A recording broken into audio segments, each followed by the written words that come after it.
बड़े भाई गणेश गुंजा जी हमारे थे, मैं उनसे निवेदन करूंगा कि वो भी अपने विचार आप लोगों के बीच में रखेंगे। धन्यवाद डिमरी जी।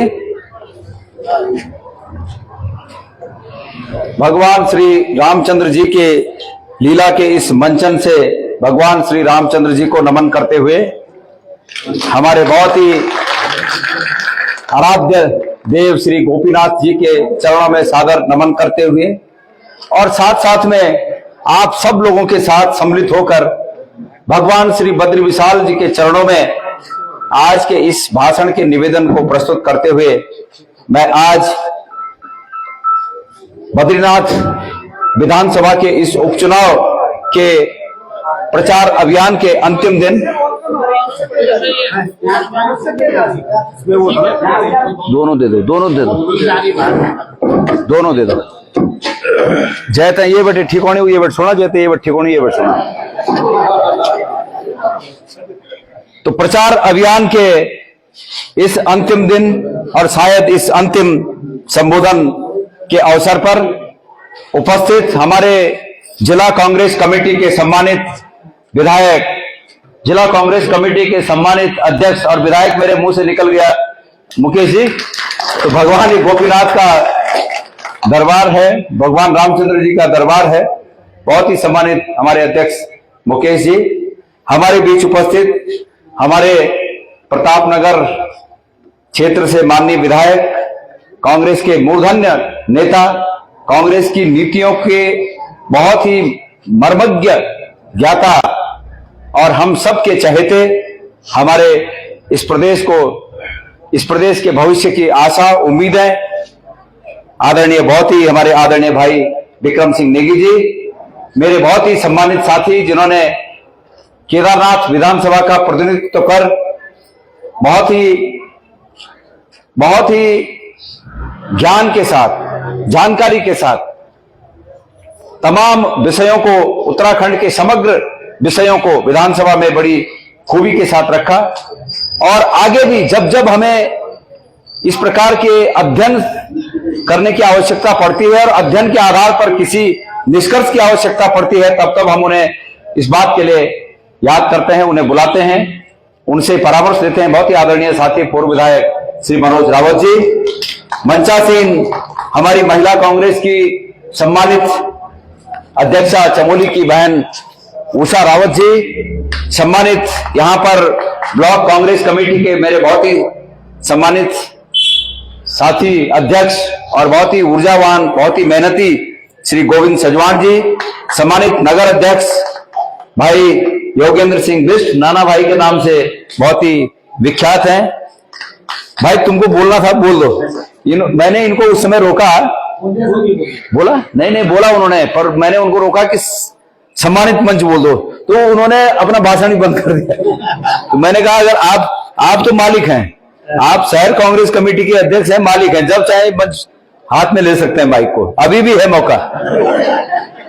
तो भाई नाना भाई, सम्मानित यहां पर सम्मानित श्री मदन लाल सेमवासी जी, सम्मानित मदन लोहानी जी, नगर महामंत्री, साथ में हमारी महिला कांग्रेस की ब्लॉक अध्यक्ष बहन पूनम रावत जी, अनुसूचित जाति महिला अध्यक्ष बहन विनीता देवी जी और महेशी देवी जी जो कि पूर्व प्रमुख रही, सम्मानित बहुत ही आदरणीय हमारे श्री ग्रीशलाल आर्य जी, सम्मानित लक्ष्मण बिष्ट जी, अरविंद नेगी जी, देवराज रावत जी, सुखवीर रौतेला जी, अर्जुन नेगी जी, संजय रावत जी, लक्ष्मण सिंह पटवाल जी, अजय किशोर जी, बलवीर चौहान जी, संदीप झिंकवान जी, संदीप नेगी जी, विपिन फसवान जी, भाई संदीप पटवाल जी और मंच को संचालन कर रहे आदरणीय डिमरी जी और सभी कांग्रेस के साथी गणों के साथ साथ पदाधिकारी गणों के साथ साथ सम्मानित संपूर्ण नगर क्षेत्र गोपेश्वर की हमारी महान जनता,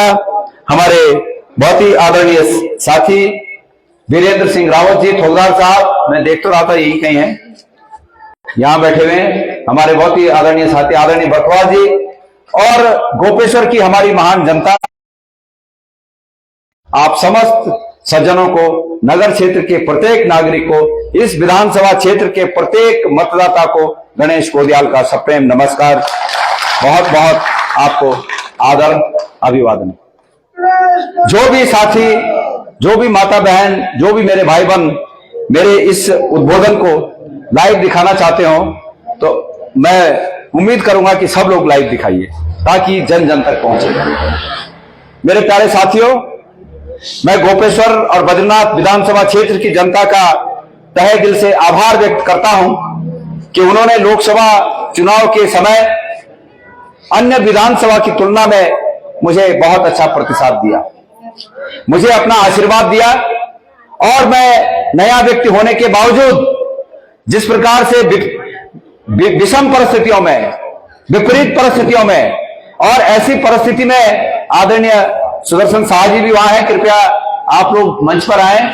और मैं समझता हूं कि हाँ बिष्ट जी हैं, सुरेंद्र सिंह जी हैं, तो उनका भी सादर अभिवादन। तो एक विपरीत परिस्थिति में मुझे पार्टी ने आदेश दिया कि आपको चुनाव लड़ना है। आप सब जानते हैं कि जिस व्यक्ति से 5 साल हमने ये उम्मीद की कि हमारे झंडे को बुलंद करते हुए आगे बढ़ेगा और हम इनके पीछे चलेंगे, वो व्यक्ति अचानक कांग्रेस छोड़ देते हैं और उस समय मुझे पार्टी का आदेश मिलता है कि आपको चुनाव लड़ना है। पार्टी के आदेश के साथ साथ हमारे तमाम लोकसभा क्षेत्र, गढ़वाल लोकसभा क्षेत्र के सम्मानित कार्यकर्ताओं का यह मन था कि निश्चित रूप में मैं ही चुनाव लड़ूं और मैंने उनकी आज्ञा को शिरोधार्य करते हुए ये चुनाव लड़ा। और निश्चित रूप में हमारे कांग्रेस के वो साथीगण, हमारे मंच पर बैठे हुए तमाम नेतागण और साथ साथ हमें आशीर्वाद मतों के रूप में, अपने वोटों के रूप में आशीर्वाद देने वाले वो समर्थक गण, वो मतदाता गण, इस बात के लिए निश्चित रूप में धन्यवाद के पात्र हैं कि हमने भारतीय जनता पार्टी के झूठ के बवंडर के सामने, उनकी धन शक्ति के सामने, उनके ठगने की कला के सामने हम सब ने मजबूती से उनके इन क्रियाकलापों का मुकाबला किया। और जो चुनाव पिछले बार 2019 में 3,20,000 से कांग्रेस पार्टी पीछे रह गई थी, हम उस चुनाव में 1,60,000 की बढ़त प्राप्त करते हुए और अंत में हम करीब 1.5 लाख के करीब हम पीछे रहे। मतलब हमने 1,60,000 वोटों का अर्जन किया, उसको अर्जित किया। इसके लिए आप सब लोग धन्यवाद के पात्र हैं। इसलिए मेरे साथियों, इसलिए मेरे भाइयों, मेरी बहनों, मन को छोटा करने की आवश्यकता नहीं है। कांग्रेस पार्टी कहीं कमजोर नहीं है। अगर आप लोगों को समय मिला होता, ये 5 साल से जिस नेता को हम ढो रहे थे, वो नेता साल भर पहले, 6 महीने पहले, अगर जो काम उन्होंने बाद में किया वो काम 6 महीने 1 साल पहले कर दिए होते तो निश्चित रूप में कांग्रेस पार्टी के प्रत्येक कार्यकर्ता निश्चित रूप में 50-50 वोटों के इजाफे के साथ ये रिजल्ट को बदल देता। लेकिन एंड टाइम पे चूंकि ऐसी बात हुई, इसलिए कुछ कमी रह गई। तो आपको मन को मायूस करने की आवश्यकता नहीं है। आप सब विजेता हो और ये विजेता गण अब के इस चुनाव में, बद्रीनाथ विधानसभा के इस चुनाव में निश्चित रूप में जीत हासिल करेंगे, मेरा ऐसा विश्वास है। मेरे प्यारे भाइयों, गोपेश्वर की इस पुण्य धरती से मैं उत्तराखंड के तमाम लोगों को, सम्मानित मतदाताओं को, सम्मानित यहां के नागरिकों को संबोधन करना चाहता हूं और कहना चाहता हूं कि आपने बड़ी उम्मीदों के साथ, बहुत ही उम्मीदों के साथ आपने 5 सांसद भारतीय जनता पार्टी के चुनकर यहां से भेजे और इन 5 सांसदों के साथ 3 सांसद राज्यसभा के भी भारतीय जनता पार्टी के हैं और कुल मिलाकर 8 सांसद उत्तराखंड से भारतीय जनता पार्टी के हैं, जो इस उत्तराखंड का भारत की संसद में सबसे बड़ी पंचायत में जो हमारा प्रतिनिधित्व करते हैं, वो 8 सांसद भारतीय जनता पार्टी के हैं। लेकिन मेरे प्रदेशवासियों, मेरे बद्रीनाथ विधानसभा क्षेत्र के सम्मानित मतदाताओं, आपने संसद का ये सत्र देखा होगा और बड़ी मायूसी के साथ इस बात को कहना पड़ता है कि संसद के इस सत्र में उत्तराखंड के 8 में से एक भी सांसद ने, एक भी सदस्य ने, एक भी चुने हुए आपके प्रतिनिधि ने उत्तराखंड की एक बात वहां नहीं की कि उत्तराखंड में क्या दिक्कतें हैं, क्या परेशानियां हैं, उत्तराखंड में क्या हालात हैं और क्या हालात हैं, क्या वो हालात किसी से छुपे हुए हैं। आजकल माननीय मुख्यमंत्री जी प्रचार में आ रहे हैं। माननीय मुख्यमंत्री जी, आप प्रचार में आ रहे हो, लेकिन जब ये जिला आपदा से ग्रस्त था, जोशीमठ में आपदा आई, रैनी में आपदा आई, चमोली में करंट लगने से 15-16 हमारे भाई काल कलवित हो गए, तब उनके परिवारों के आज तक आपने आंसू नहीं पूछे। इसके लिए कौन दोषी है? आज आप वोट के लिए हमारे बीच आ रहे हो, क्या इन्हें हक है वोट मांगने का? तो मेरे प्यारे भाइयों, मैं इस प्रदेश की जनता से यह बात कहना चाहता हूं कि आप लोगों ने खोया है। लोकसभा में आपने एक भी अगर कांग्रेस का प्रतिनिधि उस महापंचायत में भेजा होता, भारत की संसद में भेजा होता, तो जिन बातों को आज गणेश गोदियाल यहां गोपेश्वर के इस प्रांगण में कह रहा है, ये बातें तो भारत के संसद में उठने लायक बातें थी। कौन उठाता? जिनको आपने चुना है वो वहां जाकर मोदी जी की चरण वंदना करते हैं, वो वहां जाकर प्रधानमंत्री की चरण वंदना करते हैं। और करेंगे क्यों नहीं? क्योंकि हमारे प्रदेश के मतदाताओं ने उनके नाम पर उनको जिताया है। एक व्यक्ति 15 दिन आकर चुनाव लड़कर चले जाते हैं,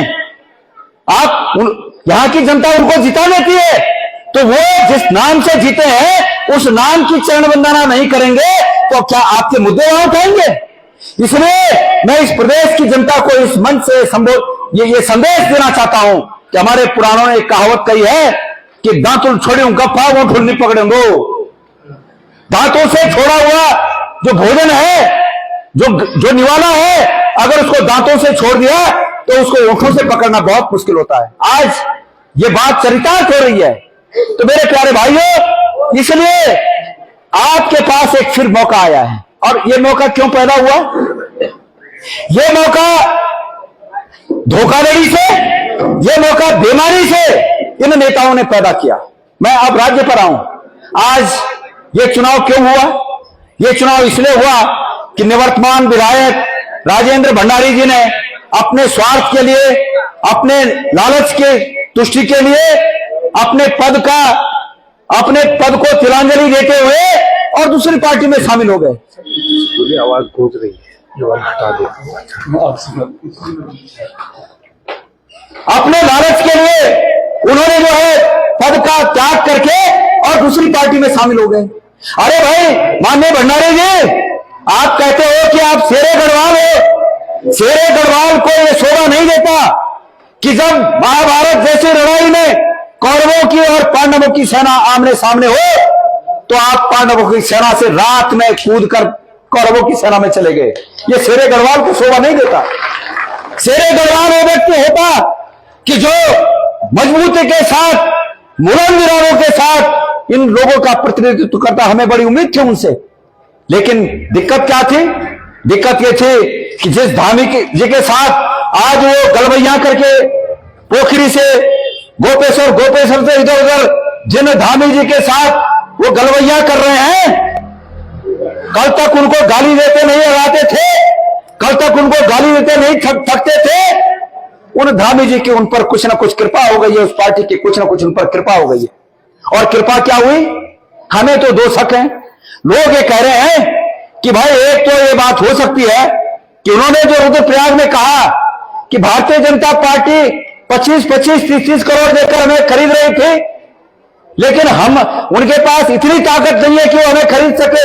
तो एक तो लोग ये अंदेशा जता रहे हैं कि शायद इसका डबल हो गया। एक तो ये अंदेशा जताया जा रहा है। और दूसरा अंदेशा ये जताया जा रहा है कि जिन धामी जी ने उनकी पत्नी को पद से मुक्त कर दिया, भ्रष्टाचार के आरोप थे और उन भ्रष्टाचार के आरोपों के चलते उनकी पत्नी को पद से हटा दिया 2 बार। नाक रगड़वादी नाक, वो आज नाक रगड़ के धामी जी के चरणों में चले गए कि हमें बचाओ। दूसरा कारण ये हो सकता है। मेरे प्यारे साथियों और बद्रीनाथ विधानसभा क्षेत्र की सम्मानित जनता को मैं निवेदन करना चाहता हूं, अगर ये राजेंद्र भंडारी जी, अगर इन 16 लोगों ने जिनको चमोली करंट हादसे में जिनको जान गंवानी पड़ी, अगर इनके लिए संघर्ष करते, अपने पद से त्याग पत्र देते, अगर वो रैनी आपदा के मृतकों के हक की लड़ाई लड़ने के लिए अगर वो अपने पद से त्याग पत्र देते, अगर वो जोशीमठ के पुनर्वसन के मसले पर अगर वो अपने पद से त्याग पत्र देते, अगर वो संघर्ष करते आपके लिए और तब त्याग पत्र देते, तो ये गणेश गोदियाल और संपूर्ण कांग्रेस कमेटी उनको फूल मालाओं से लादते और दोबारा उनके लिए संघर्ष करती। लेकिन उन्होंने आपके लिए नहीं, बल्कि सिर्फ और सिर्फ अपने परिवार के लिए और अपने हितों के लिए एक चुनाव लाया है, इसलिए माफी के योग्य नहीं है। वो बिल्कुल माफी के योग्य नहीं। मेरे प्यारे साथियों, क्या कहते थे वो कल तक? अंकिता भंडारी हमारी बेटी है। मैं पूछना चाहता हूं राजेंद्र भंडारी जी, क्या उनमें इतनी हिम्मत है कि गोपीनाथ भगवान के दरबार में आकर और गोपीनाथ भगवान के दरबार में जल का संकल्प लेकर वो इस बात को कह सके कि भारतीय जनता पार्टी के नेता अंकिता भंडारी के हत्यारे हैं? क्या कह सकते हैं जिस बात को कल कहते थे? आपने अंकिता भंडारी के हत्यारों से हाथ मिला लिया। आपने आपको उत्तराखंड की बेटियों की अस्मिता की परवाह नहीं, आपको अपने परिवार के हितों की परवाह है। अरे भाई, कुदरत ने इतना दिया, कांग्रेस ने इतना दिया, क्या चाहते हो? इस जन्म के लिए पूरा है, 10 जन्मों के लिए पूरा करना चाहते हो? कितनी इच्छा है, कितनी लालसा है, क्या करना चाहते हो? और क्या यहां की जनता चाहती है? क्या उत्तराखंड की जनता चाहती है? जनता को कहा जा रहा है कि हम आपके विकास के लिए, जो व्यक्ति जिला पंचायत का अध्यक्ष रहा हो, जो व्यक्ति जिला पंचायत का अध्यक्ष रहा हो, जिनकी परिवार में जिनकी पत्नी जिला पंचायत के अध्यक्ष रही हो, जो पूर्व में कैबिनेट के मंत्री रहे हो, जो विधायक रहे हो, 20 साल से यहां की सक्रिय राजनीति में हो, वो 20 साल से विकास नहीं कर पाए और अब 2 साल में विकास करेंगे। ये विकास का चुनाव है, ये विकास का चुनाव नहीं है, ये संदेश का चुनाव है। पूरा उत्तराखंड आपको बहुत उम्मीद की नजरों से देख रहा है। मेरे गोपेश्वर के सम्मानित साथियों, जहां जहां तक इस फेसबुक लाइव जो लोग कर रहे हैं, इनके माध्यम से जहां तक मेरी आवाज जा रही हो, मैं उनसे निवेदन करना चाहता हूं, बद्रीनाथ विधानसभा क्षेत्र के प्रत्येक मतदाता से निवेदन करना चाहता हूं कि यह संदेश का चुनाव है और संदेश इस बात का इस बद्रीनाथ की पवित्र भूमि से जाना चाहिए कि उत्तराखंड में स्वार्थ की राजनीति करने वाले नेताओं को, चाहे किसी पार्टी का हो, कांग्रेस का हो, चाहे बीजेपी का हो, जो अपने हितों की राजनीति करता है, जो स्वार्थ की राजनीति करता है, संदेश ये जाना चाहिए कि बद्रीनाथ के लोगों ने उसे जमीन दिखा दी, बद्रीनाथ के लोगों ने उसको दंडित कर दिया। मैं देख रहा हूं कई मकानों पे कांग्रेस के झंडे हैं, कई मकानों पे बीजेपी के झंडे हैं। अरे भूलो धीरे यूं नेता उंगनी पार्टी तो तुम्हारी क्या पार्टी है? आज ये दल में वोट है, दल में जिंदगी भर दल में, और तुम बने ऐसे बीजेपी कांग्रेस वाला। अरे निकलो बाहर मकानों से, जंग लड़ो बेईमानों से। अगर इस उत्तराखंड को सुरक्षित रखना चाहते हो, अगर चाहते हो कि आपके आगे आने वाली जनरेशन सुरक्षित रहे, तो उत्तराखंड की राजनीति को पवित्र करना पड़ेगा। उत्तराखंड की राजनीति को नैतिकता के दायरे में लाना पड़ेगा।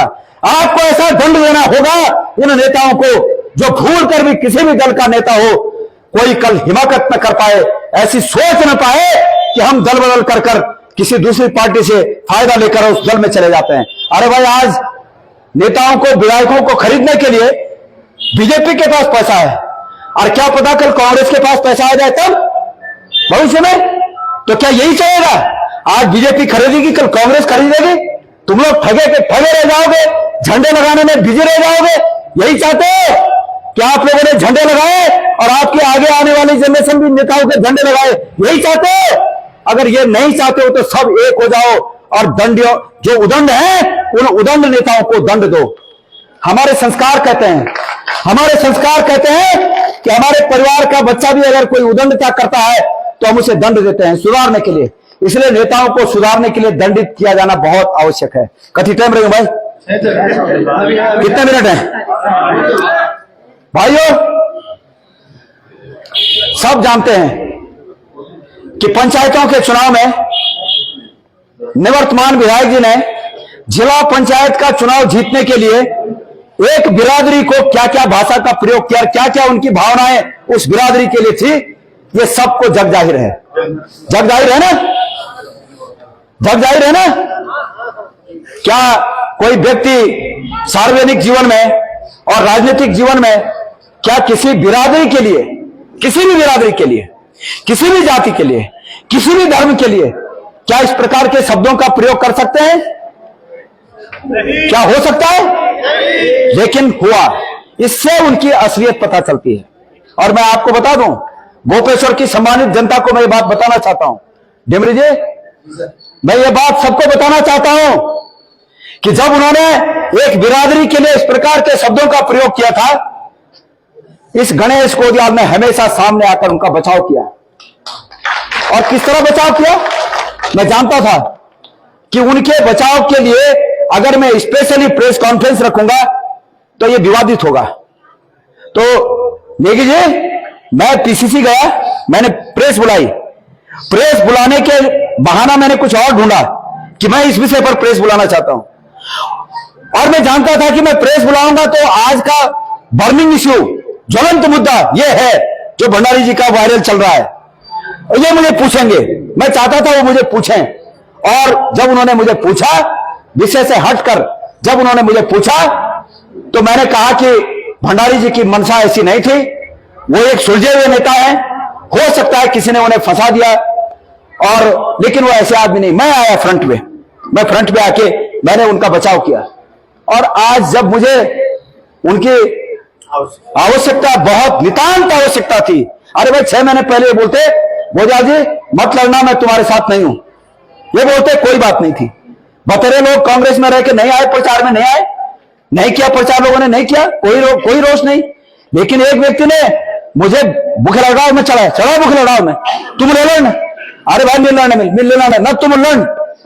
जिस व्यक्ति ने इस प्रकार का मुझे ढांढस बनाया और अंत समय में वो मेरे विरोधी सेना में जाके घुस गया, उन्होंने मेरे पीठ पे खंजर मारा है, मेरे पीठ पे खंजर मारा है, और मेरे पीठ पे लगा हुआ खंजर पीछे से और यहां मेरे हृदय तक आया। मेरे हृदय में छेद हो रखा है, मेरे हृदय में घाव रखा है, मेरे हृदय में ऐसी पीड़ा है, मेरे दिल में ऐसी पीड़ा है कि मैं रात को सो नहीं सकता हूं, मैं दिन को ठीक से जाग नहीं सकता हूं, जब तक वो पीड़ा मेरे मन में है। वो घाव हरा है और उस घाव को ठीक करने की दवा बद्रीनाथ विधानसभा क्षेत्र के सम्मानित मतदाताओं के पास है। वो घाव को ठीक करने की दवा आप लोगों के पास है। और मैं आह्वान करना चाहता हूं इस गोपीनाथ के प्रांगण से, भगवान रामचंद्र जी के इस मंचन स्थल से मैं आपका आह्वान करना चाहता हूं कि मेरे उस घाव को भरने के लिए, मेरी इस पीड़ा को समाप्त करने के लिए दंडित किया जाना बहुत आवश्यक है। ये प्रत्येक व्यक्ति के हित में है, ये इस विधानसभा के हित में है, ये उत्तराखंड की भलाई के हित में है, ये राजनीति के हित में है, और राजनीति को शुचिता की ओर बढ़ाने के हित में है कि इन्हें दंडित किया जाना बहुत आवश्यक है। मेरे प्यारे साथियों, इसलिए अभी हमारे कुछ साथी कह रहे थे कि इनका फोकस कुछ विशेष हमारी बस्तियों पर है, कि बस्तियों में घुसे इनके नेता, और इनके नेता बस्तियों में घुसकर लालच देकर, पटवाल जी कह रहे थे कि बस्तियों में घुसकर और लालच देकर हमारे समर्थक मतदाताओं की निष्ठा को खरीद सकें। लेकिन मेरा विश्वास है, जो लोग बाबा साहेब आंबेडकर की कुर्बानी को याद रखते हैं, जो लोग इस उम्मीद में हैं कि उन्होंने भले कष्ट जीवन में जिया हो, लेकिन उनकी आने वाली संतति बाबा साहेब आंबेडकर के आशीर्वाद से अच्छा जीवन जिएगी, जो इस उम्मीद में है, वो बिल्कुल ऐसा नहीं कर सकते कि पैसे के आधार पर निष्ठा बदल दे। ऐसा नहीं कर सकते हमारे भाई। मैं उम्मीद करता हूं उनसे, और निवेदन भी करना चाहता हूं, एक दिन के 1500 से कुछ नहीं होगा। एक दिन का 1500 जीवन को खराब करेगा। आपको पता होना चाहिए कि ये वोट की ताकत वो ताकत है जो हमारे गोद में खिलाते हुए बच्चों के 25 साल के बाद के भविष्य को तय करता है। अगर आप काबिल व्यक्ति को, काबिल पार्टी को वोट देंगे तो निश्चित रूप में बच्चों का भविष्य उज्जवल होगा। आज लोग बोलते हैं कांग्रेस ने 70 साल में क्या किया, बतेरे लोग बोलते हैं। मैं उन लोगों को कहना चाहता हूं, दूर दराज की छोड़ दीजिए, अगर इस गोपेश्वर में जो देख रहे होंगे वो सरकार द्वारा निर्मित, सरकार द्वारा विकसित कोई विकास जो भी वो देख रहे होंगे, निश्चित रूप में वो कांग्रेस की देन होगी। ये सड़कें कांग्रेस के समय आई, ये बिजली कांग्रेस के समय आई, ये जो टेलीविजन शुरू हुआ ये कांग्रेस के समय हुआ। आप लोगों ने जो हाथों में मोबाइल पकड़ के अभी मुझे ऑनलाइन मेरा भाषण दिखा रहे हो, ये कांग्रेस की देन है। ये अस्पताल कांग्रेस की देन है, ये इंटर कॉलेज, ये डिग्री कॉलेज, ये सब कांग्रेस की देन है। और अगर मुख्यमंत्री जी बोलते हैं कि अब हमारी पार्टी को जिताओ और तब हम यहाँ क्या मेडिकल कॉलेज खोलेंगे, इसका मतलब कि 10 साल से इन्होंने इस बद्रीनाथ विधानसभा क्षेत्र के साथ सौतेला व्यवहार किया। 10 साल से क्यों नहीं किया? महेंद्र भट्ट जब यहां विधायक थे, अगर ये यही चाहते हैं कि भाई इन्हीं की पार्टी का विधायक हो तभी विकास करेंगे, तो महेंद्र भट्ट यहां विधायक थे तब क्यों नहीं किया? आज अपने गरज से, अपना वास्ता, सिर्फ और सिर्फ अपना वास्ता ये लोग ये घोषणा करना चाहिए। कोरी घोषणाएं हैं ये कदम कदम पर बैठे हुए ठग हैं जो सिर्फ और सिर्फ आपके मतों को ठगने के लिए जाल बनाकर विकास का नाम लेकर और जाल बनाकर आपके मतों को ये ठगने की कोशिश कर रहे हैं। अब कितने मिनट रह गए भाई? पांच। एक कहानी सुना देता हूं, इन ठगों की कहानी सुना देता हूं। कहानी यह है, हर डाल के उल्लू बैठा है, अंजाम गुलिस्तां क्या होगा। देखिए जी, चार चंद थे, लंपट थे चार। वो चार लंपटों को सूझा कि आज कश्मीर खान चाहिए, पर जेब में कुछ है नहीं, कश्मीर का घोट खान। और उन लंपटों ने, एक ने कहा कि हमारे यहाँ के एक घड़ेगा कई गांव यहाँ चेनर होते हैं, आज आप बोटल मिलन ऐसा करते हैं कि उंगटी बोट ठगदार कश्मीर बना देना सामने भले यार तो जान पहचान का आदमी का घोटी करके ठगनों से। उन्होंने योजना बनाई कि घड़े ये लो पारो धार बैठे, एक आदमी वो धार में खड़वे जाए, दूसरा आदमी 1 किलोमीटर बाद खड़वे जाए, तीसरा आदमी देखो खड़वे जाए, और चौथा आदमी 1 किलोमीटर और तो खड़वे जाए। और जब वो आ रहा तो जब एनो महाराज है ना, पहला आदमी बोले अरे साहब नमस्कार, कहो घटो ना कि मिजर वाल कह गाँव जे शौक है काम से बोला अच्छा घड़े वक्त आ रहा है, बोला हाँ घड़े वक्त शौक। तो भली तो वो लेना साहब बोचा वो तो बोट मिलो छो, वो बोट लेना साहब तो बोचा तान मत चल जाना, कोई बात नहीं, अकेले नहीं चल दो। वो खींचना चाहता है, कुछ देर तक खींच बोला, जब नहीं चले तो बोला वो तक कान में धर दिन, बोट कान में धर, 2 खोटा था और 2 खोटा था, 2 हाथों पकड़ कर बोट लेके अग्ने।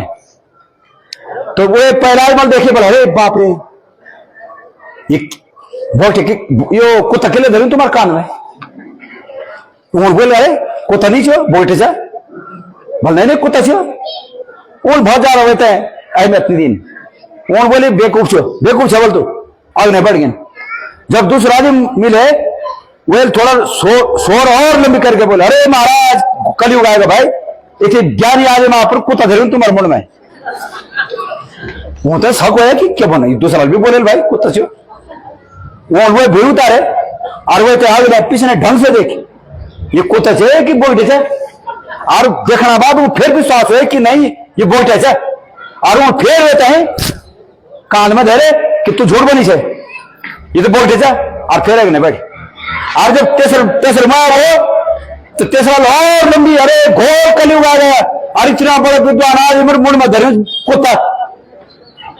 उन्हें दिमाग खराब हो गए कि भाई 3 आदमी बोले कुत्ता छे, वो तो भूई उतारे और लात मार के ढोल ढोले कि कुत्ता छो। चौथा जरूरत थी पोड़ी, वो चौथा ठगे जरूरत थी पोड़ी, तीनों ने ठग दी ना। और वे जो बोलते छो वो तो साबित कर देना कि कुत्ता छे, और घड़ेबाजी भी वो तो लात मार के वो ढोल देने फूक याद रहो याद ने कमाई गई जाल तो जाल पड़ी कुत्ता चीज सब बोले कुत्ता छे। और ठगो होगा कश्मीरी और वो बेचार रहेगा तनी, तो तुम रह गए तने और यूं ठगू गणेश कश्मीरी, यूं ठगू गणेश कश्मीरी। ये नार कश्मीर में होगा, हर डाल पे उल्लू बैठा है, अंजाम गुलिस्तां क्या होगा। 70 पेपर लीक हो गए और तब भी पता लगा छे ना जिंदाबाद फलान जी जिंदाबाद, बड़ा पेंशन मिलनी चाहिए, और नॉन वो पेंशन से बड़ा पेंशन से कांग्रेस में पेंशन है बड़ा तो मिलनी चाहिए, और नॉन हुई पेंशन से फोन में रिचार्ज करूं चल मोदी मोदी मोदी धन्य हो रे भगवान क्यों लगने। हे गोपीनाथ भगवान तू सहबुद्धि दे, हम तो निवेदन कर सकता तो टाइम हो रहा मेरे निवेदन से संपूर्ण विधानसभा क्षेत्र बद्रीनाथ एक महान जनता से मैं निवेदन कर दो कि उत्तराखंड की राजनीति तय सुचता की तरफ बढ़ाने को सही मार्ग बढ़ाने को सही मार्ग पर जाने को ये आवश्यक है कि लखपत बुटोला जो कांग्रेस उम्मीदवार है ना वो आप आशीर्वाद मिलो, उदंड नेताओं से दंड मिलो, और समाज में एक अच्छो मैसेज जो उत्तराखंड में एक अच्छो संदेश जो एक आवश्यक है कि आप आशीर्वाद लखपत बुटोला जी के मिलो। यो शब्दों के साथ में आप सब लोग को धन्यवाद ज्ञापित कर दो, आप लोग से बहुत बहुत आभार व्यक्त कर दो। लोकसभा में मीते समर्थन दोनों खोल दे और हमारे लखपत बुटोला जी तभी आपको आशीर्वाद मिला है, ये निवेदन साथ में आपको संबोधन पूर्ण करना चाहूँ। आप लोग को बहुत बहुत धन्यवाद। जय भगवान बद्री विशाल जी की जय।